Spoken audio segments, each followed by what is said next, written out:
오늘 사무엘하 9장 1절에서 13절 말씀을 통해서 주님의 은총에 대답합시다라는 제목으로 함께 은혜 나누기 원합니다. 사랑하는 성도 여러분, 제가 예배드리기 전에 뒤에서 우리 성도님들 찬양하는 모습을 이렇게 보면서 많은 은혜를 받았는데요. 그 중에 한 분이 다른 분들은 찬양하기 막 바쁘신데 한 분만 옆에 계신 성도님께 인사를 하는 모습을 보았습니다. 우리 시간 함께 옆에 좌우에 계신 분들 바라보시면서 행복하십니까? 주님으로 행복합니다. 함께 인사하기 원합니다. 네, 행복하십니까? 네, 맞습니다. 우리는 정말 주님의 은혜로 행복한 삶을 살아가는 것이 바로 저와 여러분이죠. 세상 사람들은 그 행복을 찾고 싶어서 오늘도 물질 때문에 또 소유 때문에 건강 때문에 외모 때문에 부동산 때문에 관계 때문에 명예 때문에 권력 때문에 아둥바둥 살아가는 현실이 우리가 처하고 바라보고 있는 오늘의 모습입니다. 그럼에도 세상에서 가장 행복한 삶은 바로 하나님의 은혜를 받은 삶이죠. 이 신앙생활 속에서 어찌 보면 가장 뻔한 질문이고 뻔한 대답인 것 같지만 은혜를 받지 못하고 은혜를 알지 못하면 이러한 대답 할 수 없다는 것입니다. 오늘 사무엘하 9장 말씀을 보시면서 여러분에게 눈에 띄는 말씀이 있으리라 생각이 듭니다. 어떤 말씀이 제일 눈에 띌까요? 바로 은총이라는 말씀입니다. 오늘 본문에 3번이나 등장하고 있는데요. 우리가 평상시에는 이 은총이라는 단어, 은총이라는 말을 잘 쓰지 않죠. 기도할 때나 때로는 찬양할 때 은총이란 말을 쓸 수 있지만 평상시 우리 일상에서 내가 너에게 은총을 주노라 라는 이야기 잘 하지 않는 것 같습니다. 은총은 높은 곳으로부터 받는 특별한 은혜와 사랑이죠. 그래서 은총을 보통 은혜다, 사랑이다 라고 표현하곤 하는데요.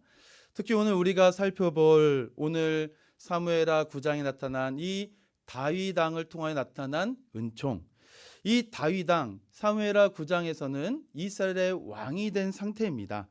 이 사무엘하 5장에서 다윗이 이스라엘의 왕이 되고 6장에서 법궤가 예루살렘으로 돌아오고 8장에서 어디든지 이 다윗이 가는 곳곳마다 승승장구하는 그의 인생, 이 다윗이 받은 큰 하나님의 은혜입니다.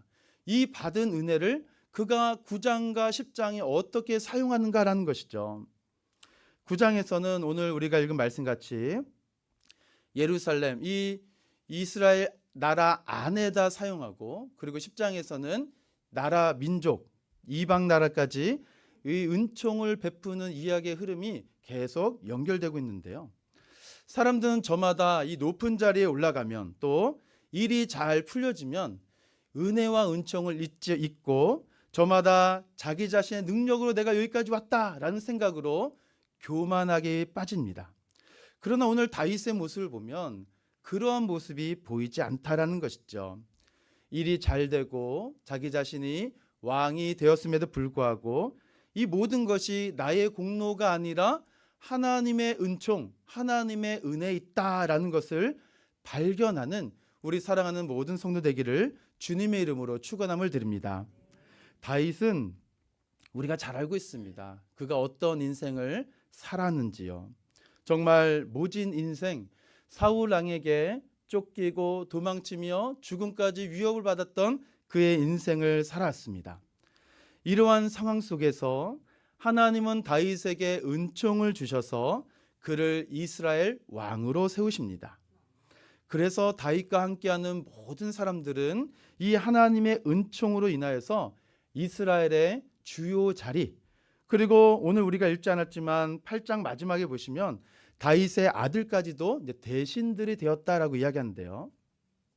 사랑하는 성도 여러분, 이런 상황에 저와 여러분이 직면한다라고 한번 상상해 보십시오. 내가 지금 사무엘하 8장까지 이르렀다. 이스라엘 왕이 되었다. 그러나 나는 사울 왕에게 쫓기고 모진 고난과 핍박을 받았던 그런 인생. 그러면 9장을 시작할 때 우리는 어떻게 할까요? 아직도 사울 가문에 남은 사람 있어? 어디 한번 수소문해서 다 잡아라 라고 했을지도 모릅니다. 그러나 다윗은 어떤가요? 오늘 우리가 읽은 9장 1절을 보시면 다윗이 이르되 사울의 집에 아직도 남은 사람이 있느냐? 내가 요나단으로 말미암아 그 사람에게 은총을 베풀리라 라고 말씀하고 있습니다. 그 대상이 무비보셋이죠. 무비보셋은 사울의 손자입니다. 이 악한 사울 왕의 피가 흐르는 이 손자입니다. 이 사울만 생각하면 원수이고 얼마든지 사울 왕과 같은 악한 대적이 될 수 있는 불씨를 가지고 있는 자가 무비보셋입니다. 그래서 우리는 9장 1절 시작할 때 다윗과 같이 은총을 생각하는 것이 아니라 당연히 제거돼야 될 대상으로 여기는 것이죠. 게다가 그는 두 다리를 저는 자입니다. 이 세상적으로 생각할 때 참 곤란한 상황입니다. 그러나 오늘 말씀에 다윗은 요나단과 맺은 언약을 생각하여 그에게 은총을 베풀겠다라고 말합니다. 참 복잡하죠. 우리가 보기에는 어떻게 이러한 생각을 할 수 있을까? 여러분 어떻습니까? 무비보셋 쳐야 될까요? 아니면 그와 함께 매일매일 마주보면서 밥을 먹어야 될까요? 다윗은 무비보셋을 사울의 손자로 여기지 않았다라는 것이죠. 다윗 또한 얼마든지 사울 왕을 죽일 기회가 여러 번 있었음에도 불구하고 그를 죽이지도 않고 저주도 하지 않았습니다. 지금 다윗과 사울 그리고 다윗과 무비보셋의 관계를 세상적인 관계로 보지 않고 다윗은 하나님의 은총의 관계로 보고 있다라는 것입니다. 이러한 다윗이 보여준 그의 삶을 통하여서 오늘 우리의 삶 속에 적용해야 될 이 두 가지를 한번 생각해 보길 원하는데요. 첫 번째는 은총에 은총으로 대답해 봅시다라는 것입니다. 지금 승승장구하며 인생의 최고 절정의 최고점에서 다윗이 기억했던 것은 은총이고 언약입니다. 사무엘상 20장 15절에서 여호와께서 너 다윗의 대적들을 지면에서 다 끊어 버리신 때에도 너는 내 인자함을 내 집에서 영원히 끊어버리지 말라라고 요나단과 언약을 맺습니다. 이 사울 왕에게 쫓기는 상황, 도망치는 현장에서 요나단과 맺은 이 언약, 이 다윗이 도망당하고 쫓기고 여러 가지로 고난을 받을 때 요나단이 어떤 존재였습니까? 위로해주고 하나님의 은혜의 소망을 함께 나누었던 그러한 존재 아니었습니까? 이 얼마나 시간이 많이 흘렸습니까? 이스라엘의 왕이 된 다윗, 친구의 우정, 친구와의 약속 그냥 우정으로 생각하고 잊으면 될 뻔인데 이 귀한 시간 복수의 기회로 삼지 아니하고 은총의 기회로 삼았다라는 것입니다. 다윗에게 은총이라는 이야기를 말씀해 주는 분이 계시다라는 것이죠. 그래서 주님은 그 하나님의 은총을 보게 하시고 사울 왕의 남은 재산을 관리하는 이 시바를 통하여서 무비보셋을 만나게 하십니다. 사랑하는 성도 여러분, 저와 여러분이 오늘 이곳에 있는 것, 우리가 믿음의 삶을 살아가는 것, 동시에 우리가 사회적 체면과 위치 속에서도 그럼에도 참고, 그럼에도 용서하고, 그럼에도 사랑하고, 그럼에도 친절하고, 그럼에도 배려할 수 있는 이유가 무엇이겠습니까? 저와 여러분에게 주신 하나님의 은총, 하나님의 은혜 때문입니다. 오늘 본문에 3번이나 반복되는 이 은총은 이 룻기에서 말씀하고 있는 하나님의 인자, 자비, 헤세드와 같은 뜻인데요. 이 무조건적으로 베푸시는 하나님의 은혜입니다. 변하거나 파기할 수 없다라는 것이죠. 우리가 어떤 존재였습니까? 영적 타락과 아무것도 보이지 않는 흑암의 어둠 속에서 묶임받았던 죄인 아니었습니까? 이 묶임받았던 우리의 모든 삶을 우리 주님께서 끊어주신 은혜, 이것이 바로 헤세드입니다. 십자가에서 보이신 예수 그리스도의 대속의 언약을 보이시고 우리에게 무조건적으로 베푸신 은혜를 우리가 잊지 말고 기억하고 응답하라라는 것입니다. 오늘 다윗이 보인 요나단과 맺은 그 언약을 기억하면서 무비보셋에게 은총을 베푼 것과 같습니다.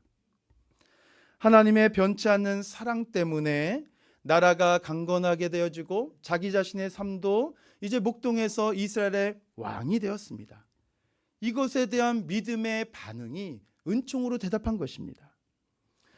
우리도 하나님의 변하지 않는 사랑 때문에 오늘 저와 여러분 삶에 무엇을 얻었을까요? 영원한 생명의 기쁨을 얻었습니다.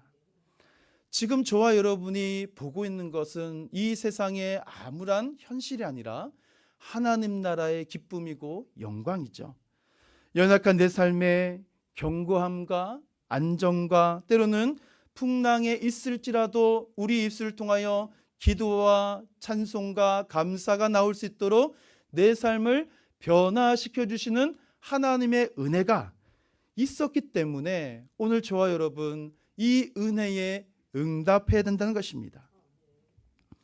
우리도 동일합니다. 하나님 나라는 어떤 땅이나 건물에 있는 것이 아니죠. 하나님의 성품이 반영된 이 은총에 우리가 어떻게 응답하고 있는가, 여기에 달려있다는 것입니다. 어떤 응답일까요? 사실 저희 집에는 세 분의 여성분이 계시는데요, 저만 빼고 피아노를 잘 칩니다. 그래서 제가 소외당하거나 저를 무시하시는 분들이 아니죠. 저는 이 피아노를 칠 때마다 참 행복한데요. 그래서 찬양도 부르고 노래도 부르곤 하는데요. 그래서 가끔씩 아이들이 이 피아노를 칠 때 정말 제 마음이 행복하고 기쁨이 넘칩니다. 물론 아내가 칠 때도 기쁘죠.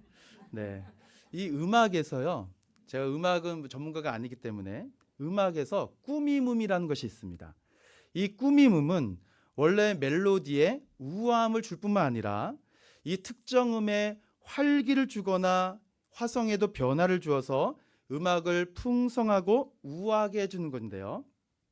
우리 찬양단도 얼마나 이 꾸미음을 잘하는지 이 찬양에 풍성함을 더해주고, 우리 성가대도 마찬가지입니다.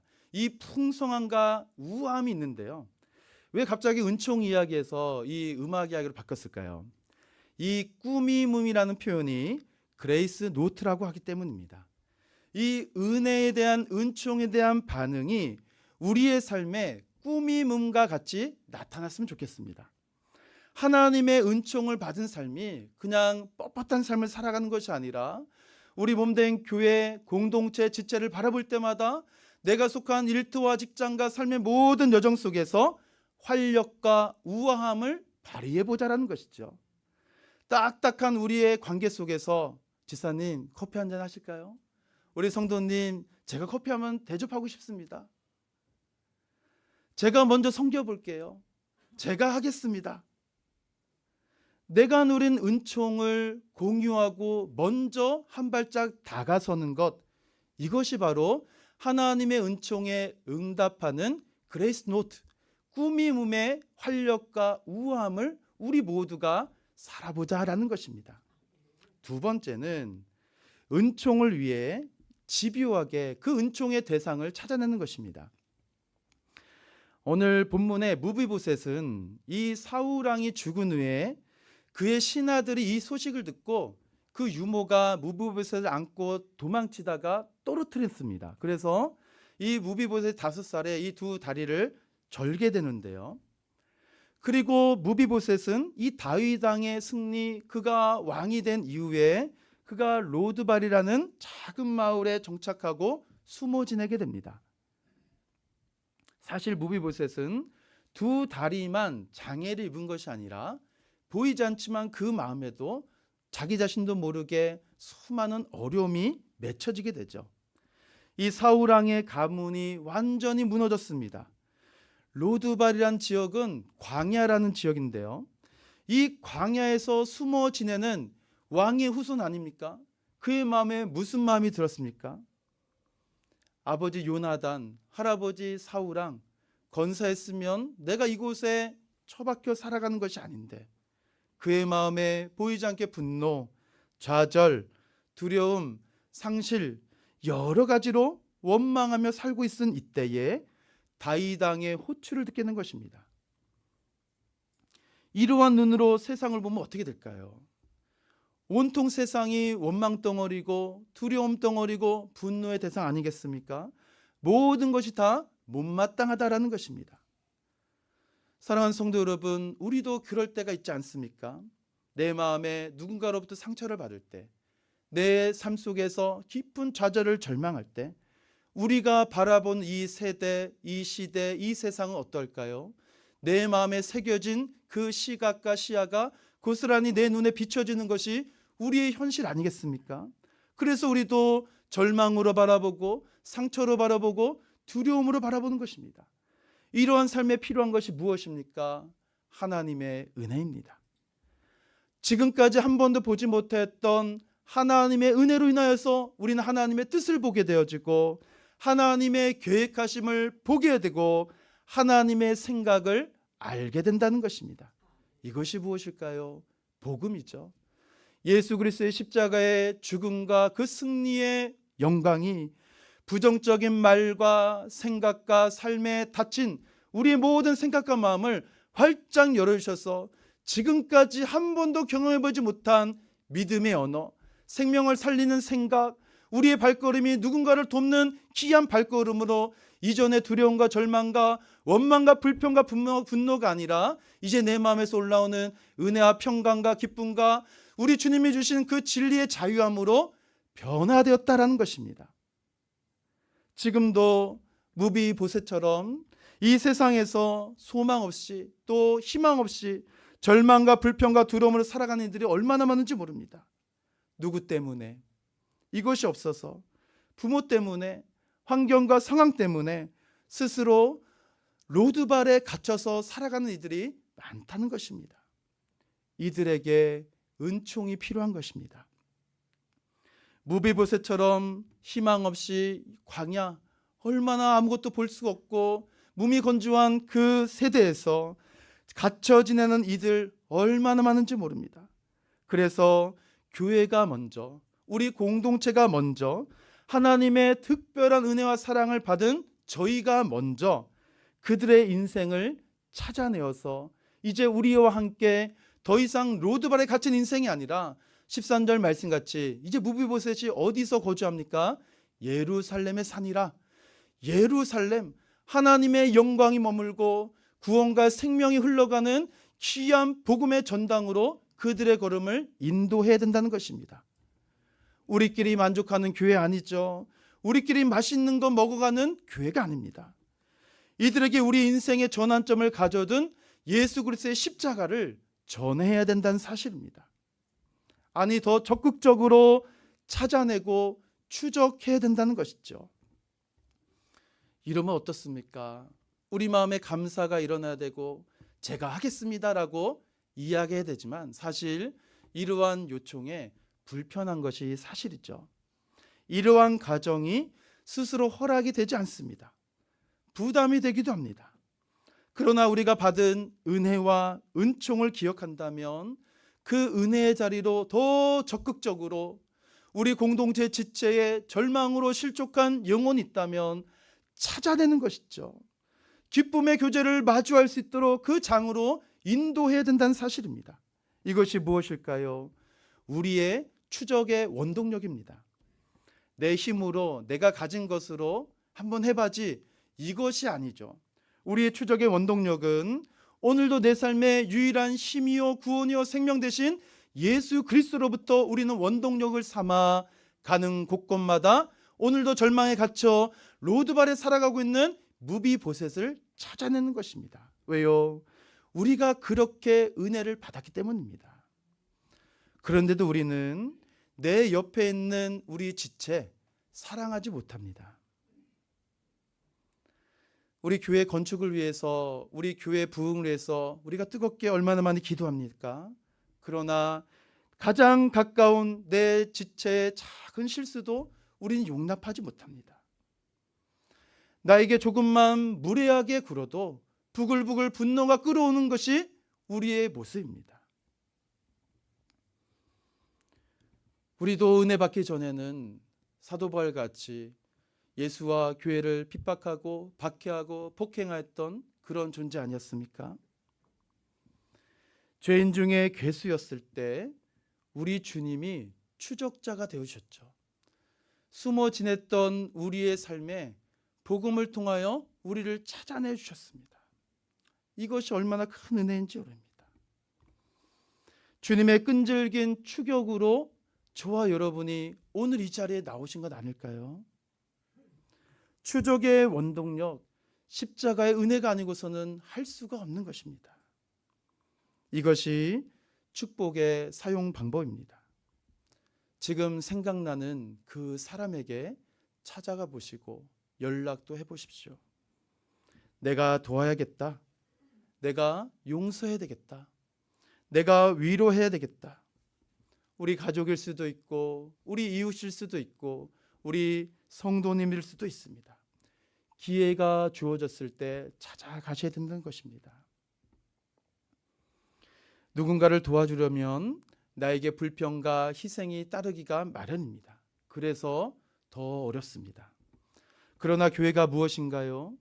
구원받은 이후 성도의 삶의 존재는 철저하게 주님의 몸된 교회와 생사고락을 함께하는 존재로 바뀌었다라는 것입니다. 그래서 저와 여러분은 로드발 광야에 사는 존재가 아니에요. 이제는 다윗왕과 함께 식탁을 마주하면서 기쁨의 대면으로 교제하고 나누고 사랑하고 용서하고 더 큰 꿈과 비전을 향하여 함께 달려갈 믿음의 공동체로 부름받은 존재입니다. 이것이 바로 이제 무비보셋이 예루살렘에 거주한다라는 표현 아니겠습니까? 교회 공동체에 속해 있는 우리 성도들은 어찌 보면 혈연보다도 더 진한 예수 그리스도의 보혈로 맺어진 관계이기 때문에 그렇습니다. 그래서 찾아내고야만은 은혜의 집념을 우리 성도 여러분 두려워하지 마십시오. 시간 되면 찾아내고 안 되면 말지, 이것이 아닙니다. 저와 여러분을 어떻게 예수 믿게 하여 주셔서 우리를 구원해 주신 하나님의 집요한 추적이 있었는가? 내가 그토록 오지 마세요. 더 이상 듣기 싫어요. 문을 닫고 닫았더라도 계속해서 초인종을 눌렀던 그때 여러분이 복음 믿고 예수 믿은 거 아닙니까? 저도 마찬가지입니다. 모태신앙이라 하지만 말씀의 은혜 담배를 통하여서 중학교 2학년 때 예수를 만나 이렇게 인생의 삶이 하나님의 영광을 들이받게 된다는 것 상상도 하지 못했던 일이었습니다. 무비보셋을 대하는 다윗과 같이 우리를 친자녀 삼아주시는 하나님 아버지의 마음이 우리 사랑하는 성도 여러분, 우리 몸된 교회와 공동체 가운데 날마다 회복되길 소망합니다. 말씀을 맺겠습니다. 하나님의 은혜는, 하나님의 은총은 저와 여러분들에게 무엇이었습니까? 아파트 구입하는데 그 은혜가 보탬이 될까요? 승진의 통로로 그 은혜가 사용이 될까요? 우리의 건강의 지렛대로, 내 자존감의 원천으로, 나의 만족의 도구로 지금까지 여겼더라면 오늘 말씀을 통하여서 하나님의 은혜는 수단이 아니다. 내 노력과 공로도 아닌 오직 하나님의 전적인 주권적인 은혜다라는 사실을 다시 한번 발견하기 원합니다. 이러한 은혜의 관점에서 오늘 말씀을 맺으며 시 한 편을 소개해주고 마치길 원합니다. 제가 좋아하는 시인 나태주 시인의 풀꽃이라는 시인데요. 짧습니다.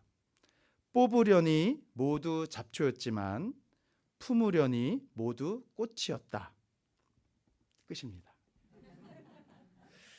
하나님의 은혜가 임하면 잡초도 꽃이 됩니다. 아직도 세상 속에 스스로 절망하며 나는 잡초야, 나는 할 수 없어, 나는 인생 끝났어, 아무것도 소망이 없어 라고 스스로 로드발에 갇혀 살아가고 있는 많은 사람들, 주님의 은혜는 무엇일까요? 이들을 품는 것이죠. 살리는 것이고 사랑하는 것이고 용서하는 것입니다. 그래서 은혜에는 힘이 있다라는 것이죠.